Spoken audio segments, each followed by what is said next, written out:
So a priest friend of mine recently expressed his concern about the increasing fluidity of the human identity and values over the past 20 years. His observation prompted me to reflect on insights drawn from medieval philosophy, particularly from St. Thomas Aquinas, regarding the notion of the tabula rasa, the idea that the human person is born as a blank slate. While modern thinkers such as John Locke emphasize this concept in a radical sense, Aquinas and the classical tradition understood that it must always be held together with a robust account of nature. We are not born fully formed, but neither are we indeterminate. Formation presupposes something already given. A simple analogy makes this clear. If a puppy and a human being are born on the same day, and both are exposed to language in a family, within 2 years the child will begin to speak, while the puppy will not. Difference does not lie in desire, encouragement, or environment, but in nature. The puppy lacks the biological and the rational capacity for language. Formation does not create the capacity. It draws out what is already there. The same principle applies to human dignity and vocation. Human beings require formation and education not in order to invent themselves, but in order to become what they already are. If human nature fails to achieve its proper ends, the result is not liberation, but frustration. Unhappiness often arises precisely from a mismatch between one's lived choices and one's objective nature. True fulfillment, therefore, is inseparable from both nature and vocation. So the more a person lives in harmony with his or her nature and authentic vocation, the more genuinely free that person becomes. This is what Sérère Pincair's famously described as freedom of excellence. Not the freedom to do whatever one wants, but the freedom to do well what one is meant to do. This already challenges a dominant modern assumption that freedom consists primarily in the absence of limits, or in the ability to redefine oneself according to desire. On the contrary, the classical tradition holds that freedom grows with commitment, not against it. The violinist, after all, is not most free, not when ignoring technique, but when disciplined by it. At this point, a crucial question emerges, one that contemporary culture presses relentlessly. What happens when an individual discerns his or her nature or vocation incorrectly? If freedom lies in fulfilling one's deepest desires, why should a person not be encouraged to live their truth, even when that truth involves rejecting biological sex, inherited identity, or given limits? Modern slogans, be your authentic self, you do you, follow your truth, appear to echo the classical idea that fulfillment lies in self-realization. But this resemblance is deceptive.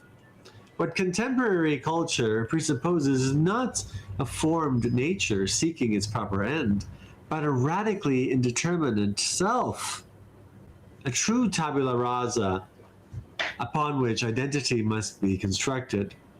Here the earlier analogy becomes decisive. A human child does not speak simply because he desires to speak. Desire alone does not generate truth. Desire itself must be educated, healed, and judged in light of nature. It is an ensemble of nature and nurture. Gender fluidity, then, is best understood not as the flowering of human nature, but as a symptom of its misformation. It reflects an anthropology shaped more by nurture than by nature. Precisely the trajectory inaugurated by thinkers such as Simone de Beauvoir and later radicalized by Judith Butler for whom gender is not received but constructed. This framework places enormous weight on subjective experience, often formed by trauma, social pressure, psychological fragility, or ideological conditioning, while severing identity from the objective structure of the human person. The result is not freedom, but instability. If nature were truly a blank slate, self-creation would be plausible.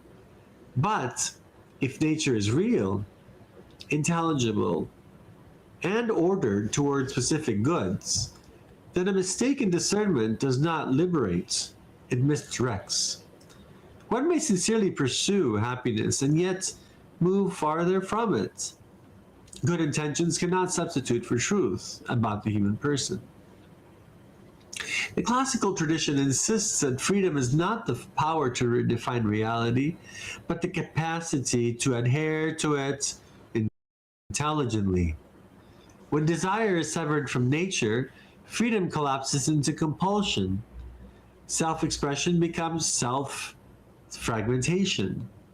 Society thus places upon fragile individuals the burden of inventing themselves without the guidance of an objective human form, a task no human person was meant to bear. At the heart of this confusion lies a fundamental inversion. Modern culture treats freedom as foundational and truth as negotiable. Christian tradition insists on the opposite. Truth is foundational and freedom flows from it. The truth shall set you free, our Lord reminds us. We are not free because we choose. We are free because reality is intelligible and good, and because our lives are meant to conform to that truth. When freedom is detached from truth, it does not expand, it disintegrates. For Catholics, this means that the sermon is never a solitary project of self-definition, but a communal and sacramental journey in which desire is not simply followed, but purified and ordered toward the truth of the human person. A perfect embodiment of this truth is found in Our Lady, the Immaculate Conception. Her purity does not constrain her freedom, it perfects it. Free from the disorder of disintegrated desire, she acts with complete rationality and availability to her vocation. Our Lady's fiat is not an act of self-invention, but of perfect correspondence between nature, grace, and calling. In her we see the highest freedom does not arise from indeterminacy, but from truth fully embraced. The contemporary crisis of identity stems from a profound confusion about freedom. When nature is denied, discernment becomes unreliable. When vocation is severed from truth, desire becomes tyrannical. Recovering an account of human nature is not a step backward, but a necessary condition for genuine liberation. We do not become free by inventing ourselves, but by becoming slowly, painfully, and joyfully what we already are. Thank you for your attention.